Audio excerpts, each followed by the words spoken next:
Hello everyone, and welcome back to another video on the Siley Stats YouTube channel. And today, we're going to be doing something a little bit different. You'll notice I'm on a different document this time. There are some tournaments that I want to make a video about this week. But today, we're going to be doing this because I forgot that I did this until I rediscovered it like last night. And then I was like, this would make a great video. So let's get into it. So what is this exactly? Well, as you might be able to figure out by looking at what I have graphed here, this doc is a comparison of state population to their average nationals placement. Um, so that's what this slide is. I have another slide here that that is a map of the United States, and it shows like the different states. It shows, it colors them depending on how they did at nationals here. And it's interesting to look at the any regional concentration of, okay, this region's really good at Science Olympiad, and then this region's not super competitive.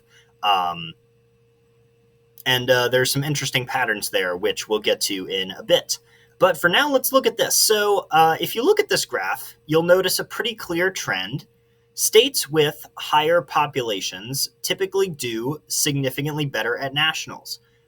There are four pretty big outliers here in population, those being California, Texas, I believe this one is Florida, and then New York as well.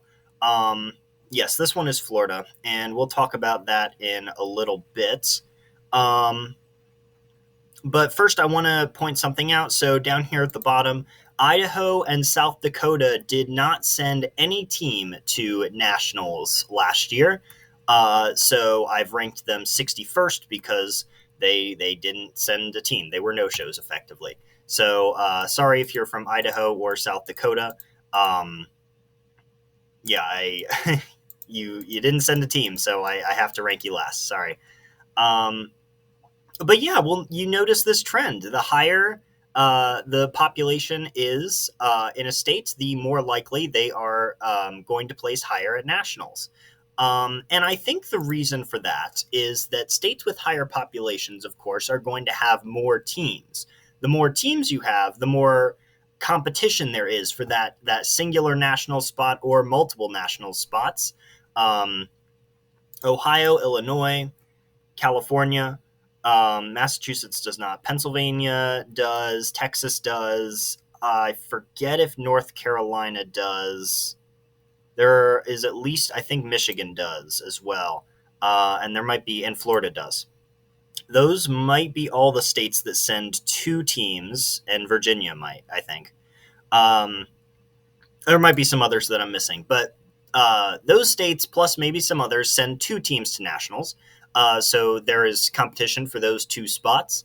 And that is, I believe, correlated with state population, whether a state sends one team or two teams to nationals.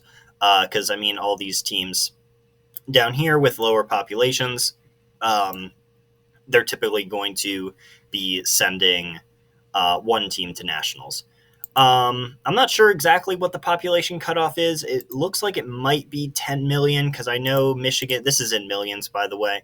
I know Michigan sends two, and it looks like they have 10 million. I think they're on the lower end of populations of states that send two teams to nationals. So that might be the cutoff. But yeah, that's my theory for why states with higher populations typically do better at nationals, just because there's more teams, there's more schools, it's more competitive. So to be able to earn that spot to nationals, you need to outcompete all of these other teams and people in your state. And that, of course, makes you more competitive nationally because you've spent the whole season trying to outcompete your state rivals, and now you've made it to nationals, and you've gotten a bunch of practice while you're trying to outcompete your state rivals. I probably way over explained that. You already get it at this point. So let's look at something else. This is something that I found interesting, and it was actually, I remember this was the reason that I made this document to begin with. Florida.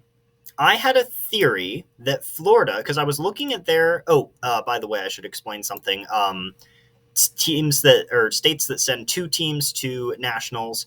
I have them. I averaged their team placement. So Ohio, Solon, and Mason got second and third. So that averages out to 2.5. So that's why there are zero point 0.5 placements in here.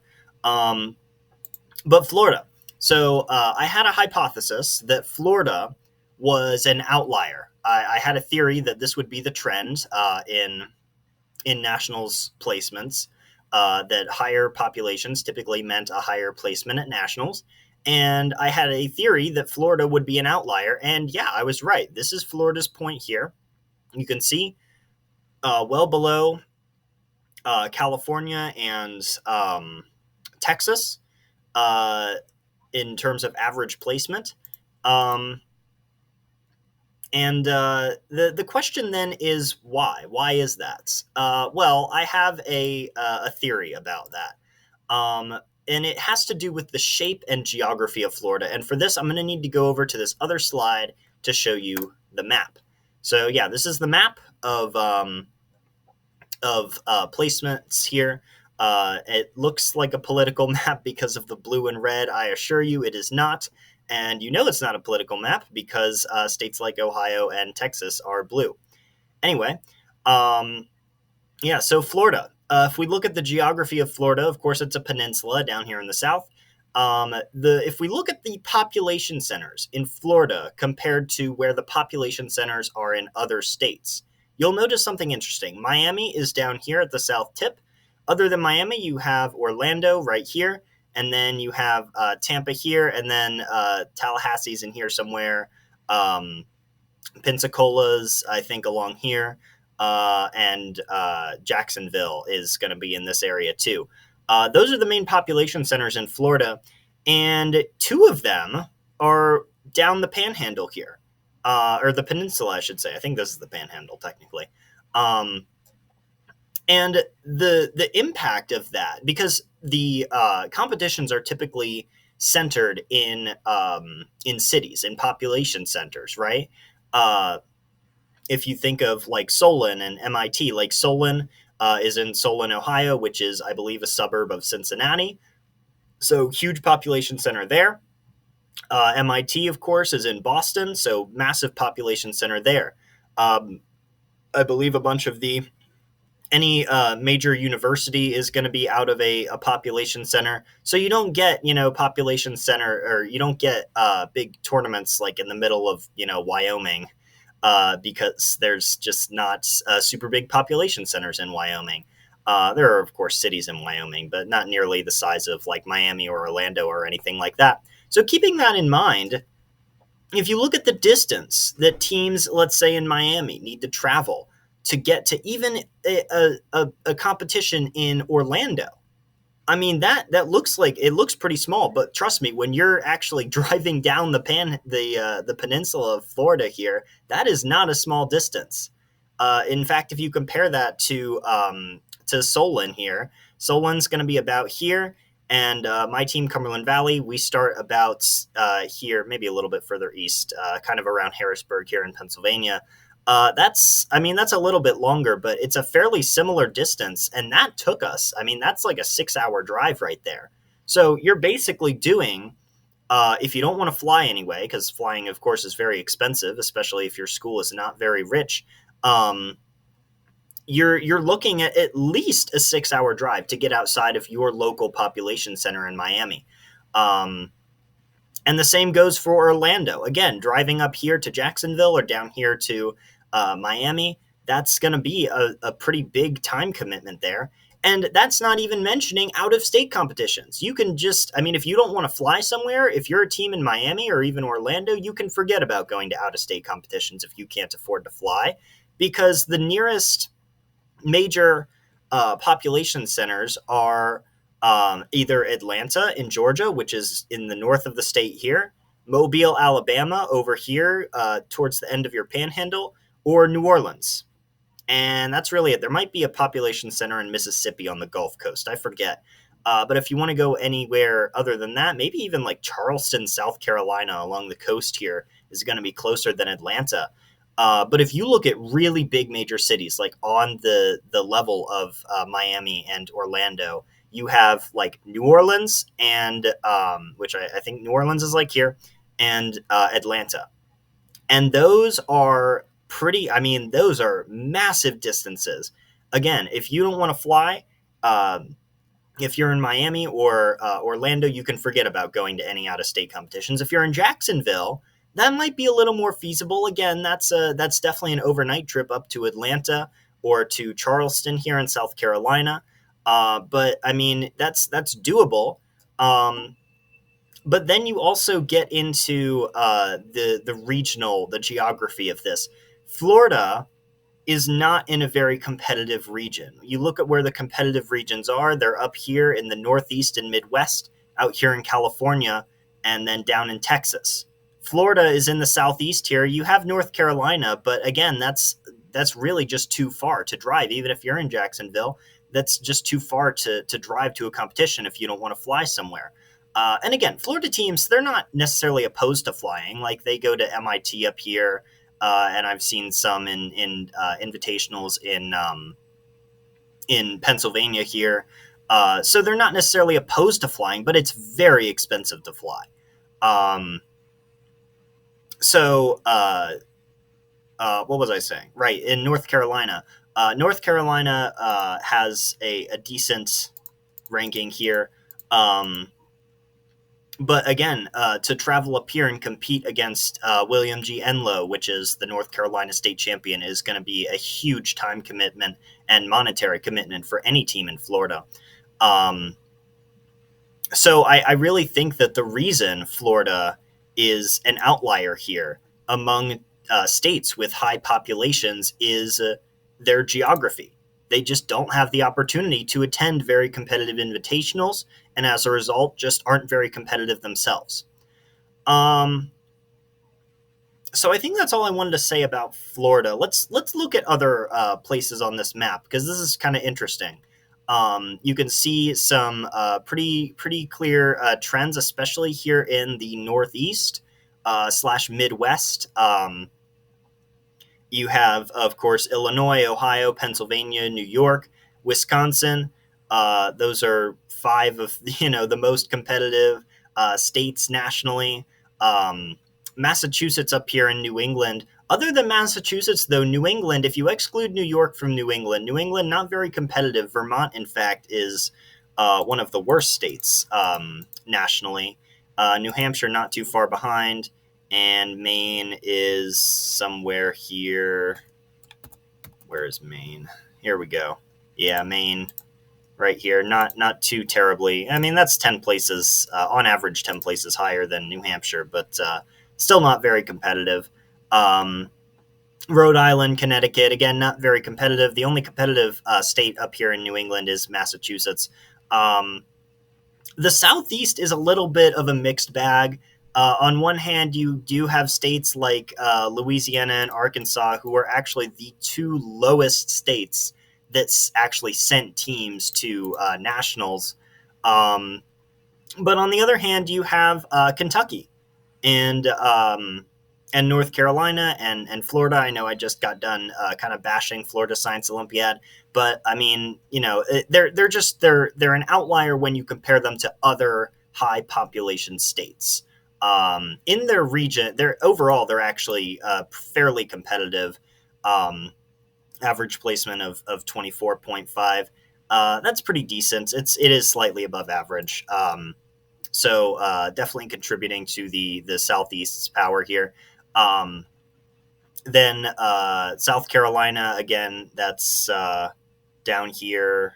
Here we go. Yeah, down here with Nebraska, Vermont, Arkansas, and Louisiana. Not very competitive. Um, Virginia last year, Virginia didn't do quite so well. Actually, exactly middle of the road here at nationals. This year, I think they'll do quite a bit better. But yeah, last year, not a very strong performance from Virginia. Um, And I talked about New England. Let's talk about the West here. California, again, California. I didn't say I'm calling California its own and Texas their own regions because compared to the states around them, they are just such massive outliers. California, and again, I mean that's all due to population. Um, and even though they're big states in the big population centers, excuse me, in California, you can't really go to out of state competitions. California has enough competitive teams to sustain its own competitive in state competitions. And I mean, even teams from like Nevada and Washington travel fairly regularly, make the trip down to California Invitational. So they get some decent out of state competition there. Texas, Seven Lakes. By the way, I was amazed that Seven Lakes, I was thinking about this. I was amazed that Seven Lakes was able to finance an out of state trip to Boston to go to MIT. That's, of course, a flight. They need to pay for the plane tickets there and back. And then also to Solon, another flight. And I was talking with, again, my friend Chinmay. He said that Seven Lakes was one of the most well-funded high schools in the country. And yeah, that checks out. Because when you consider their very likely trip to nationals later this year, they're going to be paying for 3 out-of-states trips. So very well-funded schools in Texas that otherwise, I mean, if they weren't so well funded, they wouldn't be able to go to these out of state competitions. I think, though, Texas, again, it's kind of like California. They have quite a few, um, excuse me, quite a few competitive teams to compete in states against in state rivals with. So that's good for Texas. But anyway, yeah, California. Yeah, if you look at the regions around California, though, yeah, this is definitely an island of blue in a sea of red here.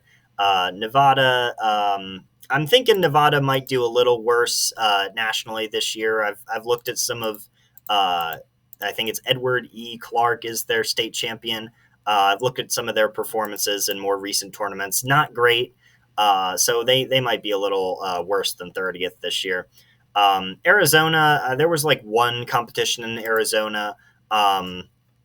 Not really anything noteworthy there. So they'll probably be about the same. And then, of course, Oregon. I'm not even really sure who the Oregon state champion is. I don't know if we've seen anything from Oregon so far this season. I don't have anything. Washington, we have quite a bit of data on Tesla STEM. They might do a little better than they did last year. Here's Washington, 28th, again, slightly above average. They might do a little bit better than they did last year, but probably not top 20, I'd say. Probably top 30, though. Maybe like 25th, 24th, maybe. Not an official prediction, just estimating. And then we get to the Great Plains and the Rocky Mountain states here, and also the desert Southwest a little bit. Yeah, this is probably the worst region overall. Again, the Southeast was a bit of a mixed bag. You had some states really bringing them down, but then I think North Carolina, Kentucky, and Florida, and I guess Missouri to a lesser extent. Yeah, Missouri not doing terrible here. Kind of brings them up. But yeah, this region really just has no competitive teams going for them. You can see vast amounts of red here. In fact, I think if we look at let's look at the bottom 10. So these states, you got New Mexico, Mississippi, New Hampshire, Oregon, Wyoming, Montana. Yeah, so New Mexico, Wyoming, Montana, Oregon, kind of. I'd classify Oregon more as like West Coast instead of Great Plains, Rocky Mountains, but whatever. And Nebraska, and that's it. Actually, that's almost half though of the teams in the bottom 10 that come from this region of the country here. So yeah, not a very competitive region. Again, I think probably the reason for that is geography and population. These states just are not very populous. not super well-funded high schools. They can't afford to travel out of state to go to competition, so they're just kind of stuck in state. In fact, I think I could be wrong on this. I'm just kind of assuming this, but I think that a lot of these states, some of these states don't even run regional competitions. I don't think. And so they're all their teams in the state, just their first competition is the state competition, getting very little practice outside of that. Um, so yeah, and then there's Alaska and Hawaii. Alaska, not really too much to talk about here. I'm not sure who their state champion is. Not very competitive. Where is Alaska? Here it is. Yeah, not very competitive in the bottom third, I think, here. So not really too much to talk about there. And Hawaii, honestly, defying the odds. I got really curious about Hawaii Science Olympiad a couple of years ago. Um, and it's really cool because the different islands here, um, they each have invitationals on each island, and then teams from each island travel between islands to go to invitationals. And I could be wrong, so if you're from Hawaii, please let me know. That would be cool if I have viewers from Hawaii. That would be awesome, actually. If you participate in Hawaii Science Olympiad or have any inside information there, let me know either in a Discord message or a comment about how Hawaii Science Olympiad teams get to different invitationals. Because I'd assume they fly, of course, between islands, but I also see it in the realm of possibility them taking boats between islands, and that's just such a cool thought to me to be riding to a Science Olympiad invitational on a boat in the tropical Pacific. That would be just awesome. Um, but yeah, again, Hawaii kind of defying the odds here. Very isolated, of course, more isolated even than Florida. Can't really, I mean, they can. Iolani goes to out of state competitions in MIT, and they might attend one or two in Pennsylvania, I forget. And then online competitions as well. I didn't even talk about that. Quite a few competitions, relic from the COVID era, are still running online satellite invitationals, which of course enables teams from Alaska and Hawaii and Florida to compete more easily without paying for plane tickets. Um, but yeah, defying the odds. Very isolated and still placing in the top half here. Rather impressive from Hawaii Science Olympiad, if I do say so myself. But I think that's really all I wanted to say about this. Again, a bit of a different video here. I made this document quite a while ago, and I just thought it was really interesting and thought that you guys might find it interesting too. So, yeah, thank you so much for watching, and have a fantastic day.